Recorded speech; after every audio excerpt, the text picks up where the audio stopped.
नमस्कार मित्रांनो, आजच्या भागात आपल्याला जबरदस्त असा ट्विस्ट पाहायला मिळणार आहे.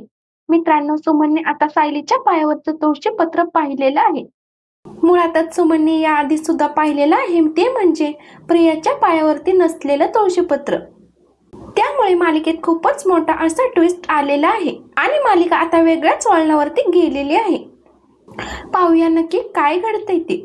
सुमनने पाहिलेले तुळशीपत्र रविराज सुद्धा पाहायला आले आहेत आणि तेवढ्यात सत्याचा उलगडा होताच रविराजांनी प्रियाची रवानगी पोलिसात केलेली आहे.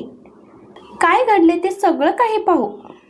तर अर्जुन हा रविराजांना भेटायला आलेला असतो आणि तो म्हणत असतो, सिनियर, ज्या वेळेला मी सायलीला तिच्या वस्तू दाखवतो ना, त्यावेळेला ती काहीच रिॲक्ट करत नाही, पण ज्या वेळेला ती तन्वीच्या वस्तू पाहते ना, तेव्हा तिला चक्कर आल्यासारखं होतं.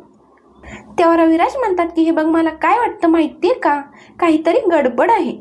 काय गडबड आहे, कसली गडबड आहे हे काहीच कळत नाहीये, पण काहीतरी गुपित आहे की ज्याच्यामुळे सायलीला हा त्रास होतोय.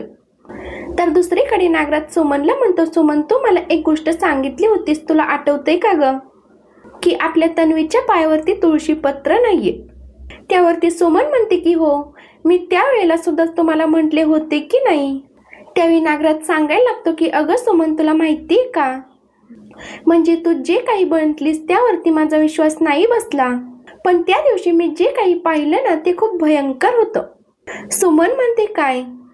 त्यावरती नागराज म्हणतो की अगं, मी सेम तुळशीपत्र आपल्या सायलीच्या पायावरती बघितलं ग.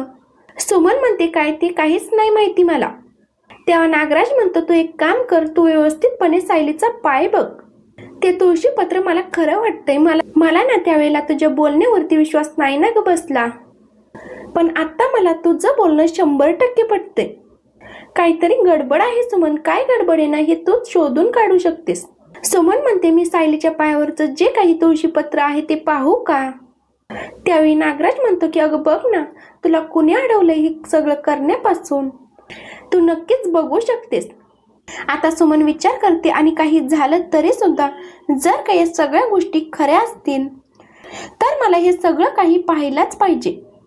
आणि मग आता सुमन इकडे विचार करते ते तुळशीपत्र पाहिला. त्यावेळी सुमन विचार करते की हल्ली काय झाले, म्हणजे बऱ्याचशा गोष्टी ते आता मला सांगतायत, काहीतरी गडबड आहे. जर का मी गोष्ट ही आधी पण पाहिलेली आहे तर मी नक्कीच ही गोष्ट पाहीन आणि जे काही सत्य आहे ते सत्य शोधून काढेन. सुमन आता सत्याचा शोध घेण्यासाठी पुढे आलेली आहे. आता सुमन सत्य शोधण्यासाठी बराच वेळ घेते असं नागराजला वाटू लागतं. त्यामुळे नागराज युक्ती करतो आणि तो रविराजांना सांगायला लागतो, दादा, तुम्हाला एक गोष्ट माहितीये का, म्हणजे ज्या गोष्टी मला समजल्या आहेत ते मी आता तुला इकडे सांगण्याचा प्रयत्न करतो.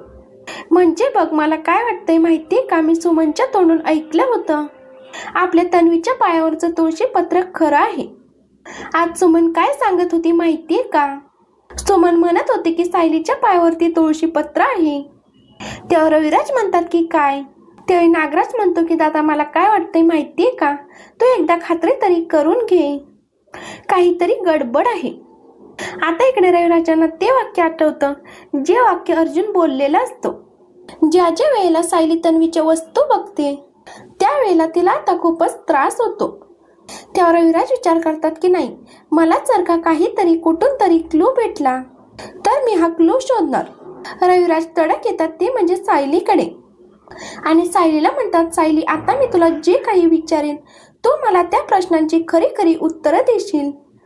त्यावरती सायली म्हणते की हो, ज्या वेळेला अर्जुनचा बर्थडे असतो त्यावेळेला तुला खूप त्रास होतो असं मी ऐकलं. त्यावेळी सायली म्हणते की हो, कारण त्याच दिवशी मी माता मधुभाऊंच्या आश्रमात आले होते.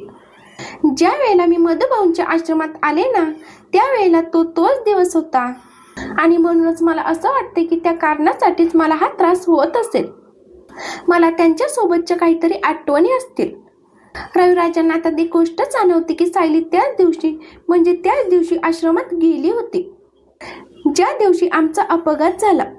त्यानंतर मग रविराज सायलीला एका बाजूला घेऊन येतात आणि म्हणतात, सायली, तू इथे देवाच्या इथे उभी राहा आणि मला एक गोष्ट देवाला स्मरून सांग, ज्या वेळेला तन्वी तिकडे आली होती त्यावेळेला कोणता दिवस होता.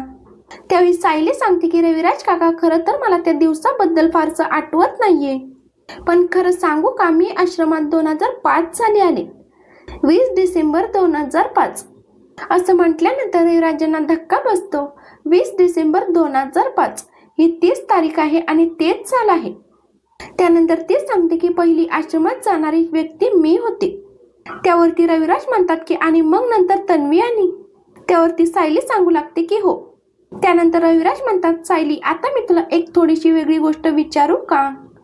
सायली म्हणते विचारा ना. तुम्ही मला विचारण्यासाठी कोणत्याही बाबतीत परमिशन घ्यायची काहीच गरज नाहीये. असं म्हटल्यानंतर रविराज सांगू लागतात की मला एक सांग, तन्वीच्या पायावरती कसली जन्मखून होती का? सायली म्हणते नाही नाही, प्रियाच्या पायावरती जन्मखून नव्हती. रविराज म्हणतात तुझ्या आहे का? असा विषय रविराजांनी काढल्यानंतर तेव्हा मात्र सायली सांगायला लागते की हो, पण या जन्मखुनेबद्दल तुम्हाला कसं माहिती? आता रविराज मात्र पूर्णपणे गडबडून जातात. अजूनही त्यांची खात्री पटलेली नसते. म्हणजे आपल्याला जे काही सत्य कळलेलं आहे ते खरं आहे की आपण जे काही ऐकतोय ते खरं आहे? नक्की आपल्यासोबत काय घडतं हे रविराजांना बिलकुलच कळत नसतं. पण काहीतरी चुकीचं घडतं ही गोष्ट मात्र त्यांना कळलेली असते. आणि मग त्यानंतर रविराज तिचा पाय बघायला मागतात. ज्या वेळेला सायलीने पाय दाखवलाय त्यावेळेला तुळशीपत्र समोर आले. तिने पहिल्यांदा आता तिचा उजवा पाय दाखवला आहे आणि तिच्या डाव्या पायावरती तुळशीपत्र आहे. रविराज आता विचार करतात की म्हणजे हिच्या पायावरती तर तुळशीपत्राची खूण नाहीये. आता रविराज म्हणतात की दुसरा पाय दाखव. सायली ज्या वेळेला दुसरा पाय दाखवते त्यावेळेला संपूर्ण सत्य समोर आलेलं आहे आणि रविराजांना समजलेलं आहे की आता सायलीच तन्वी आहे. आपलं एकदा दुधाने तोंड भाजले म्हटल्यावरती आपण ताक सुद्धा फुंकून फुंकून प्यायला पाहिजे. हाच विचार करत रविराज सगळी शहानिशा करायचं ठरवतं. मित्रांनो, आता रविराजांनी सायलीच्या पायावरचं तुळशीपत्र तर पाहिलेलं आहे. आता सत्य कसं उलगडणार ते पाहणं खूपच रंजक असेल. असेच मालिकेंची पुढील अपडेट पाहण्यासाठी आपल्या चॅनलला नक्की सबस्क्राईब करा. धन्यवाद.